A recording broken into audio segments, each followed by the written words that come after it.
Mesdames et messieurs, bonsoir. La rencontre tant attendue Patrice Talon, parti de l'opposition, a bien eu lieu ce soir au Palais de la Marina. Et nous nous proposons ici à ETélé d'en tirer les conséquences immédiates et les principales leçons. En votre compagnie, bien sûr, et avec l'éclairage de notre consultant politique maison Agapite Napoléon Maforican. Bonsoir. Bonsoir. François Xavier, c'est plutôt un nouveau visage d'animation. Oui, bonsoir François Xavier. Et du consultant en communication d'Istel Amoussou. Bonsoir. Bonsoir François Xavier. Ravi de vous retrouver pour commenter l'actualité à chaud. C'est un plaisir. Alors, d'Istel Amoussou, quels ont été les points abordés au cours de cette rencontre avec les partis de l'opposition, entre le chef de l'État et les partis de l'opposition?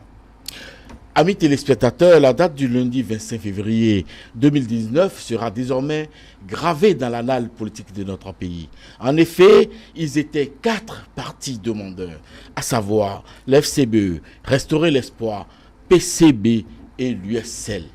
Mais à l'arrivée ce soir, autour de 17h, c'est 2 partis qui étaient représentés.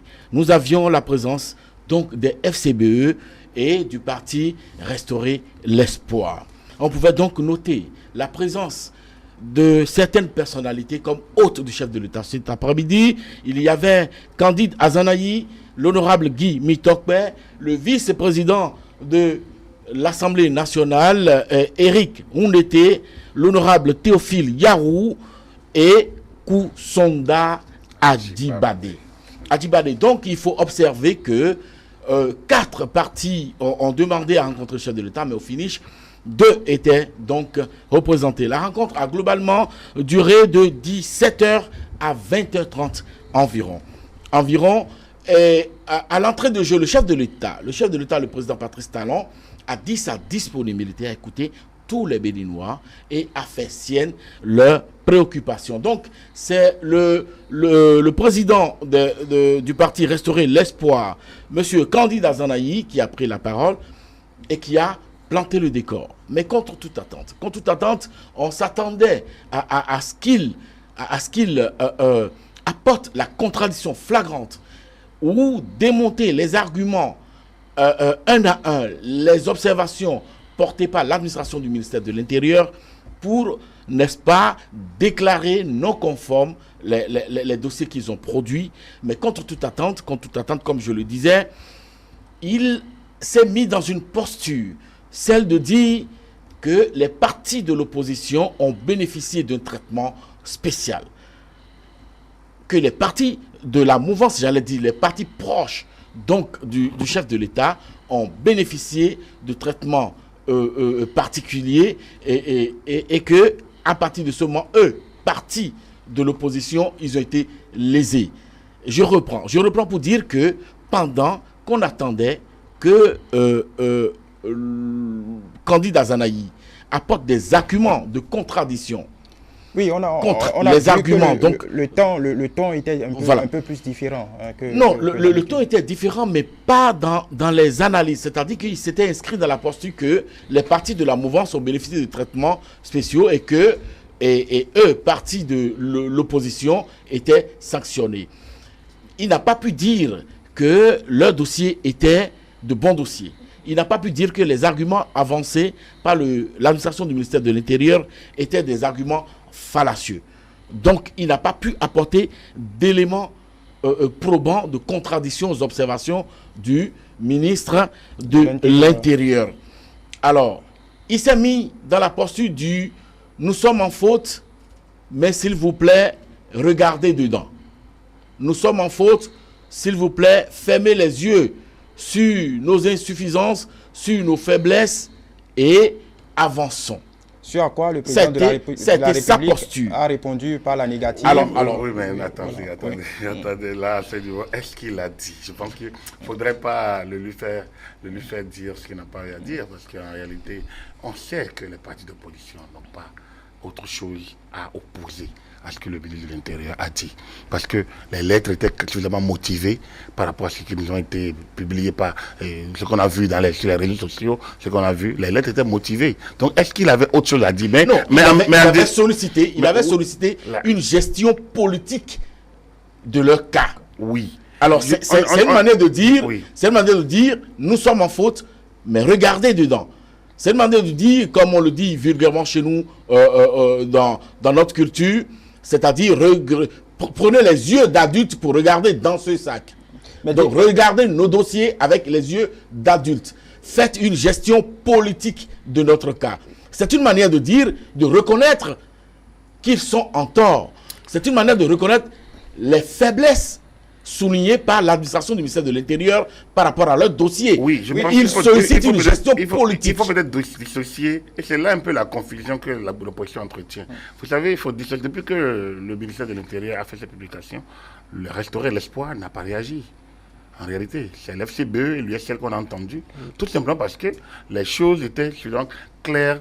Au niveau de Restaurer l'Espoir, c'est les partis comme le FCBE qui jouent un peu à la oui, je vais pas, on corrige, au moment où on dit que c'est fallacieux. Donc, je pense qu'effectivement, on peut déduire, comme disait le fait, on peut le déduire, mais il ne faudrait pas que demain ils disent que nous avons dit, qu'ils ont sollicité, qu'ils ont reconnu. Il est une évidence qu'on n'a même pas à attendre une reconnaissance de leur part, que le ministère de l'Intérieur a raison. Les arguments sont suffisamment clairs et motivés pour qu'on ne puisse pas douter un seul instant que ce qu'on leur reproche est clair.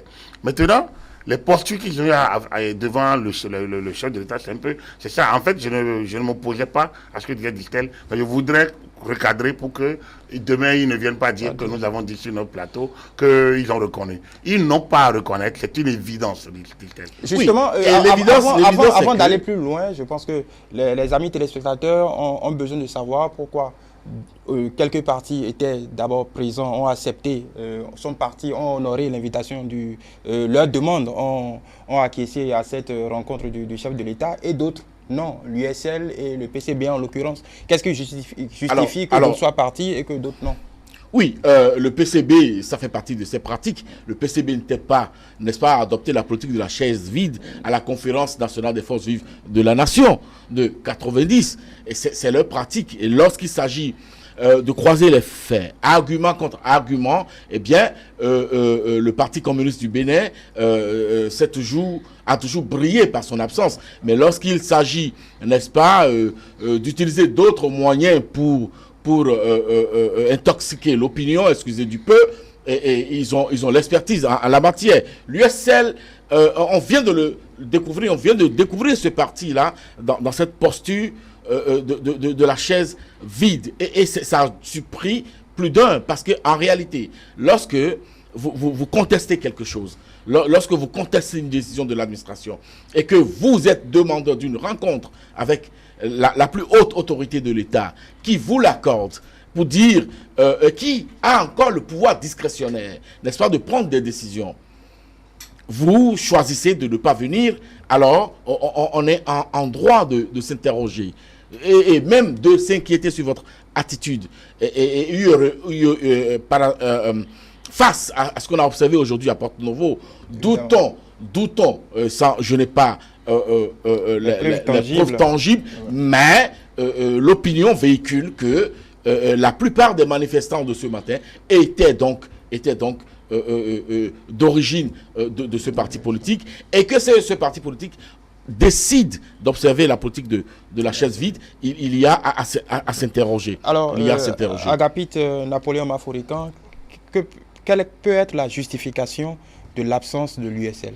Je pense que c'est un peu ça que Distel est en train de dire. Ce qui s'est passé ce matin est bien révélateur ce matin avec les blocages qu'il y a eu, avec des banderoles estampillées USL. Et personne de l'USL il n'y a pas eu. Je n'ai pas lu sur le réseau social et sur aucun forum, que l'USL se démarquait de ces manifestations. C'est de l'anarchie.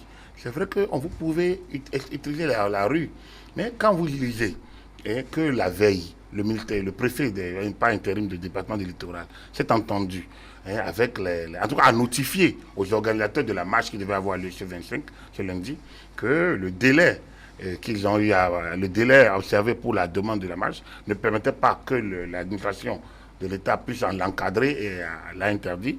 Je pense que, et les autres ayant pris acte, ils avaient dit qu'ils informaient la base. Quand vous avez eu vent de ça, et le lendemain, vous cautionnez, je n'ai même pas dit vous organisez, mais vous cautionnez des militants qui bloquent, donc qui empêchent certains d'aller à de vaquer à leurs occupations. Et dans certains, il y a les gens, il y a des privés, il y a des gens, il y a des citoyens, il y a des étrangers qui traversent le pays. Il y a des commerçants qui devraient donc voyager, rallier, vous bloquez. C'est un acte c'est une entrave à la liberté des autres. Donc, l'USL s'est mis dans une position quand même qu'on ne lui reconnaît. Enfin, moi, je pense qu'autour de l'USL, il y a quand même des gens bien avec lesquels nous parlons. Je n'ai pas l'impression que ce parti a pris la mesure de la situation. Donc, son boycott de la séance d'aujourd'hui n'est que, pour moi, n'est que le pendant de son comportement totalement en déphasage avec la main tendue du chef de l'État. Le chef de l'État qui aurait pu aller dans la même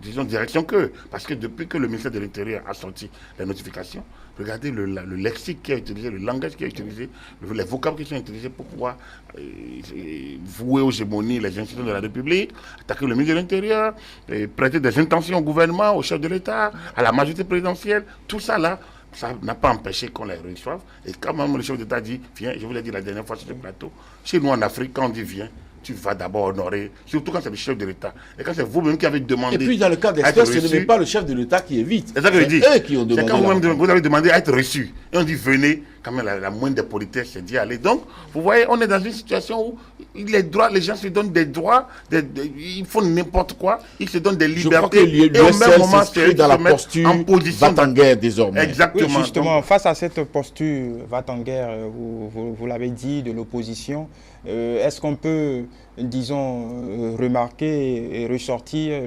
la volonté du chef de l'État de se mettre au-dessus de la mêlée et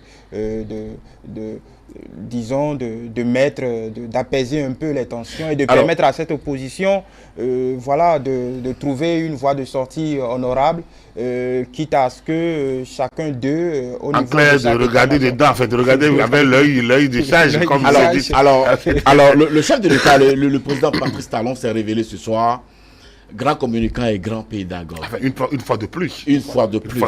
On l'a même vu sur les images, grand communicant et grand pédagogue.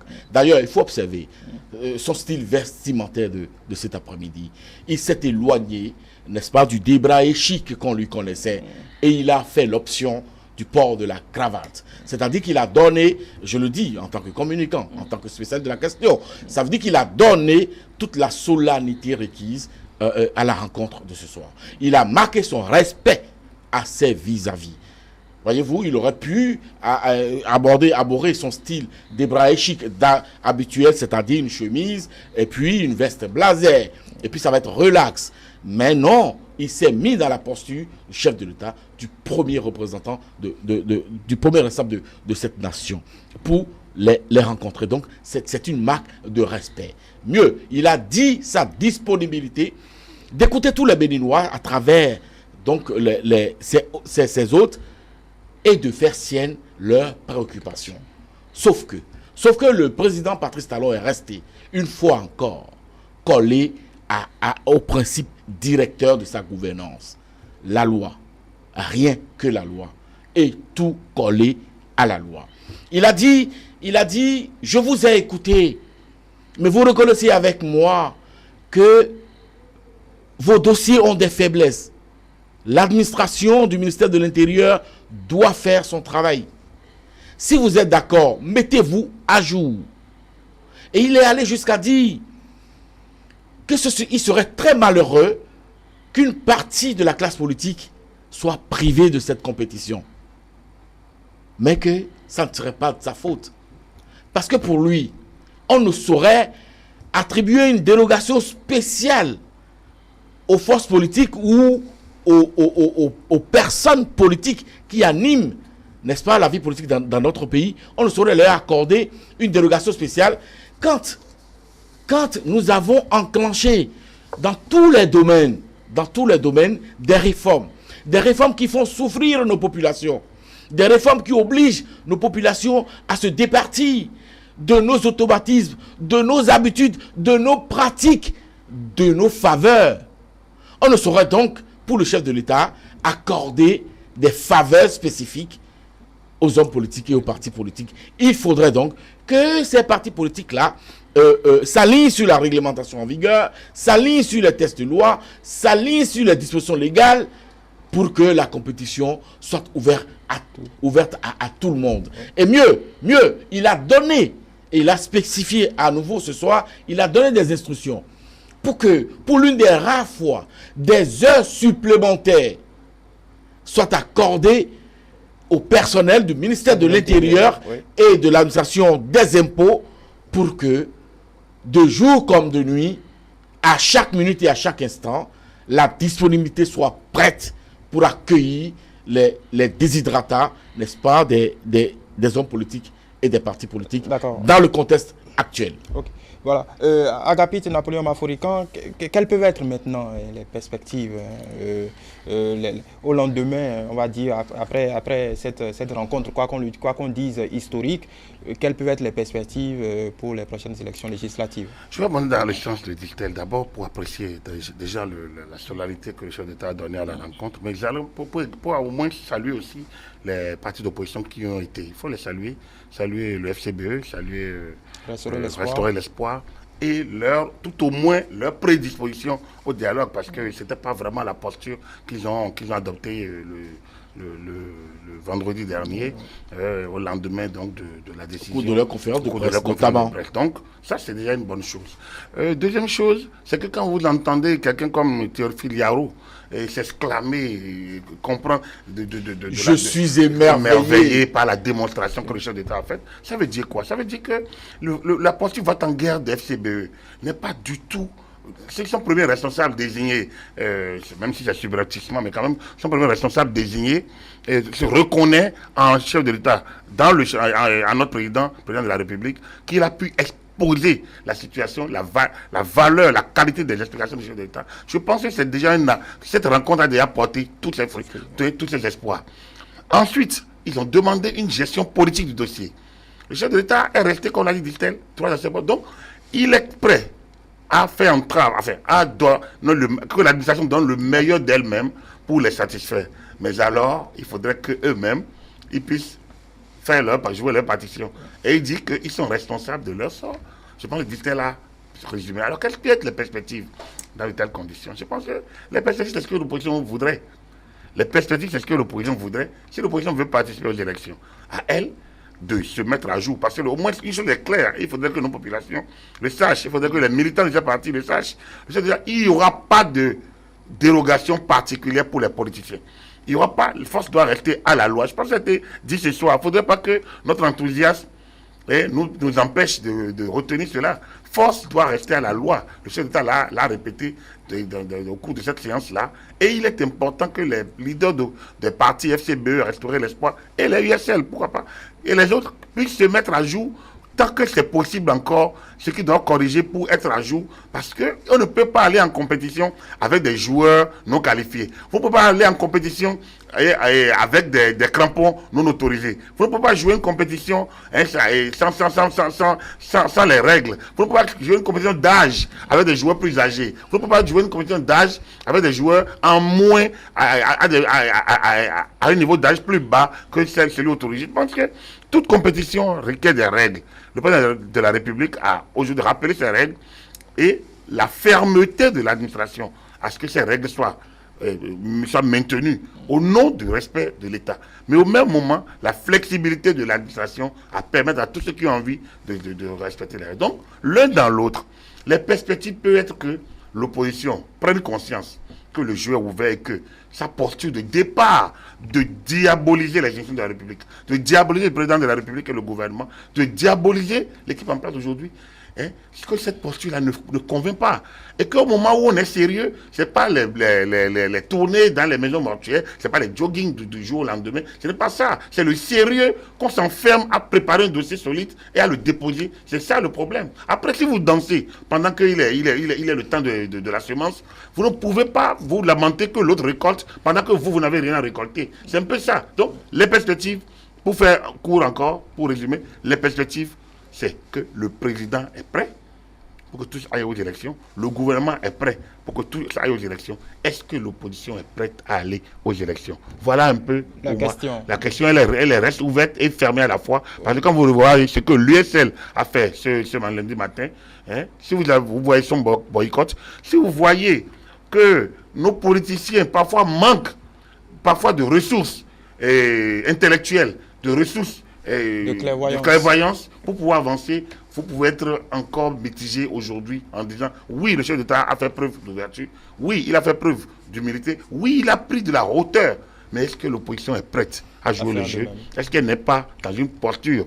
Est-ce qu'elle n'est pas dans l'incapacité de se mettre à jour et joue le temps, et joue les nerfs, et joue la victimisation? Voilà un peu, moi je suis dubitatif, j'attends de comprendre. Oui, justement, victimisation, est-ce qu'on ne peut pas dire que cette rencontre a définitivement sonné le glas de la posture victimaire de l'opposition? Je crois. Dès demain matin, on ne peut plus jouer sur cette carte. Je crois, et à en croire à Théophile Yarou, il dit nous reconnaissons nos faiblesses et nous nous engageons à nous améliorer. Je crois que c'est un aveu. C'est un aveu pour dire que on ne peut pas demander au chef de l'État, n'est-ce pas, d'être complice d'un complot contre la loi.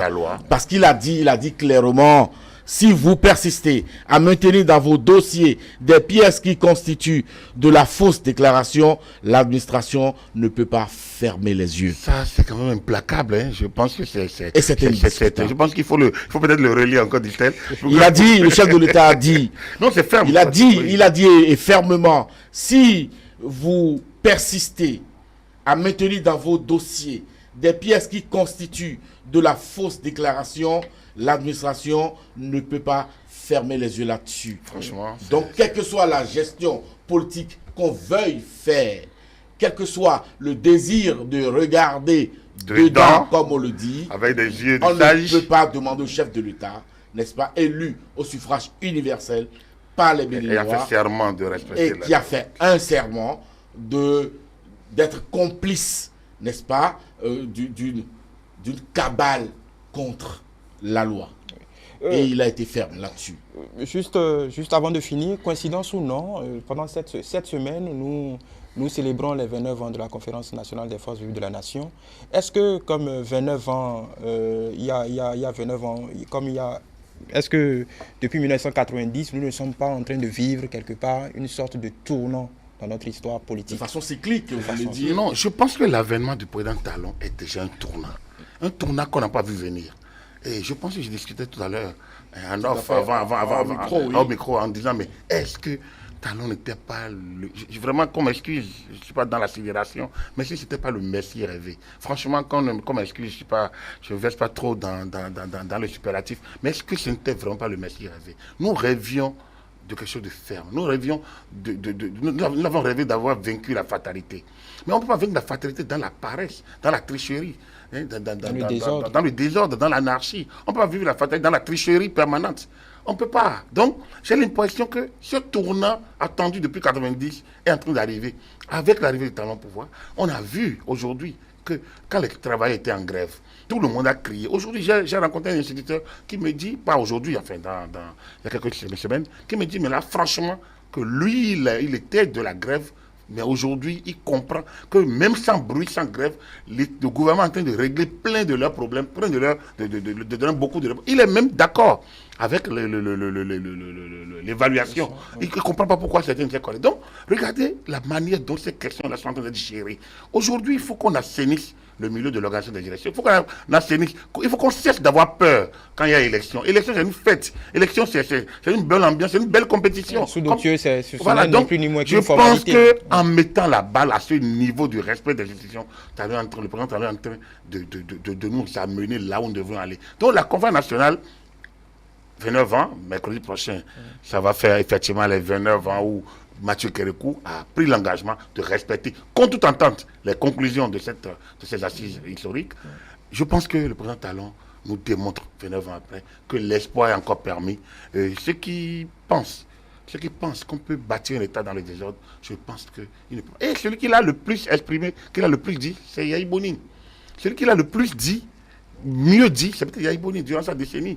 Et je suis surpris que les forces Kori pour mener émergents, qui devraient être les premiers soutiens du président Talon, je le dis clairement, devraient être le premier soutien, parce que le président Talon est en train d'enfourcher les mêmes trompettes, de bâtir les mêmes, de marcher sur les sillons que Yahi Boni avait tracé, mais sur lesquels il n'a pas su marcher, et il a été dévié rapidement de la route. Je pense que l'FCB devrait être heureux de voir quelqu'un qui, sans bruit, sans vaille que vaille, essaye d'atteindre ces résultats dont leur leader avait pourtant rêvé. On peut démarrer et ne pas finir. C'est une œuvre humaine. Donc, moi, honnêtement, je pense que l'allusion que vous faites à la conférence nationale, c'est une belle allusion. Le président Talon est en train de faire quelque chose d'extraordinaire dans le pays. Il fait changer les mœurs et les habitudes. Et le souhait est que nous maintenions cette rigueur, cette pression sur nous-mêmes, avec les valeurs du travail, avec les valeurs de l'honnêteté, avec les valeurs du patriotisme. Si on les maintient, je pense qu'on peut léguer quelque chose à la génération qui vient. Mais si on doit verser un peu, il faut que les gens crient, menacent, bruitent, pour qu'on tombe, et qu'on lâche du lest, je pense que nous n'allons rien bâtir de durable. Oui. Voilà, je pense que je suis désolé de le reconnaître, mais franchement, que ceux qui n'aiment pas, il ne faut pas qu'on me classe de décider. Mais honnêtement, pour moi, le président Talon, c'est pratiquement ce messie rêvé dont le pays avait vraiment besoin. Cet Hercule, peut-être, qui est là pour nettoyer véritablement les écrits d'OGS. Voilà qui est bien dit, Dissela Moussou. Un dernier mot, surtout à l'endroit des populations qui ont sans doute été un peu perturbées par tout ce qu'il y a eu comme vacarme aujourd'hui ici et là, à Porte-Novo, à Lada, un peu partout. À la suite de cette rencontre, quel peut être le message pour ces populations? Alors, c'est d'abord, avant tout, de dire que le candidat Patrice Talon avait énoncé pendant toute sa période de tournée dans tout le pays qui fera des réformes. Réformes à tous les niveaux, économiques, sociales, politiques. Et les Béninois, dans une large majorité, ont composté son billet et l'ont envoyé à la Marina. Il ne s'est pas détourné de cet engagement qu'il a pris avec les Béninois. Donc, il est, n'est-ce pas, sur la droite ligne de ces réformes-là. Et c'est clair. Donc, c'est un homme de principe, un homme de parole qui, n'est-ce pas, se démontre, se révèle aux Béninois et au monde. Alors, pour terminer, c'est de dire aux Béninois de vaquer dans la plus grande quiétude à leurs obligations.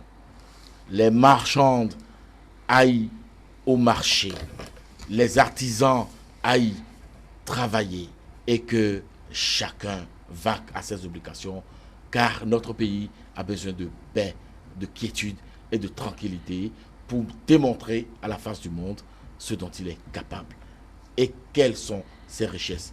Et je crois que c'est comme ça que nous allons construire cette nation et non en brûlant les pneus et non en barricadant, en empêchant les autres d'aller produire de la richesse. Je crois que cela participe de la responsabilité de chacun et de tous. Voilà, une dernière question. Nous sommes bientôt le 26 et aucune liste encore à la Sénat. Du moins officiellement, c'est ce qui a fuité aujourd'hui dans la presse. Qu'est-ce qu'on peut en tirer? Non, ça n'a pas fuité, c'est une vérité, puisque c'est un tour à la Sénat de certaines équipes de presse qui ont fait remarquer cela. Alors, ça m'a fait rire parce qu'en réalité, ça nous éloigne de passé récent où on a déjà une vingtaine de listes. En fait, il n'y aura pas même une centaine de listes. Il n'y aura pas de bousculade particulière. Je pense que là, il n'y en aura pas parce qu'ils sont que c'est pour le moment. Ils sont que 5 potentiels. Qui vous dit que les 5... Et puis le tapis rouge est à la Sénat. Voilà, il faut que vous dites que les CECO sont à jour également, parce que en quitus fiscal, pas que les gens ne reçoivent pas, qu'ils n'ont même pas d'aide de réclamer, parce qu'ils savent qu'ils sont totalement dedans, parce que personne ne se préparait à ces choses-là. Je pense que ça fait rire, mais ça nous rend sérieux également, et ça rejoint ce que nous disions. Je pense que les temps changent. Les temps changent, il faudrait que nous changions avec le temps. Donc, ça va être difficile, mais il faudra y arriver. Mais rien de bon ne peut se bâtir sans une prise de conscience du défi et sans sacrifice. Je pense que oui, il y a encore aucune liste au 25, la nuit du 25 février à 23h30, il n'y a pas de liste encore. Peut-être la journée compte 24 heures. Oui. Donc la Sénat compte 626. Sans doute le 26 sera la journée. Et je crois à Agapit avec beaucoup de bonheur. S'il n'y a pas changement de calendrier de dernière minute, je crois que le jeudi 27, nous aurons sur Café Politique la première vice-présidente de la Sénat. Voilà. C'est peut-être la série sur le gâteau.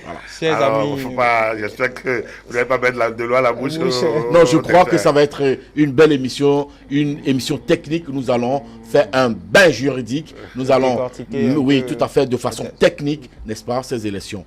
Madame Bokonadjo, Madame élection de la Sénat. Tout à fait. En tant que vice-président. Tout à fait.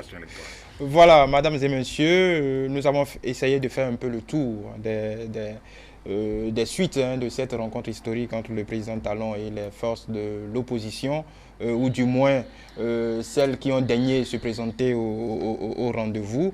Notre consultant Agapit Napoléon Maforican disait tout à l'heure que les temps changent. Effectivement, les temps changent profondément et nous aurions tous à gagner à nous y adapter. Merci Distel Amoussou pour nous avoir apporté votre éclairage ce soir. Merci Agapit Napoléon Maforican pour votre éclairage. Chers amis téléspectateurs, merci, voilà tout. Portez-vous bien et à très bientôt sur la chaîne de l'excellence.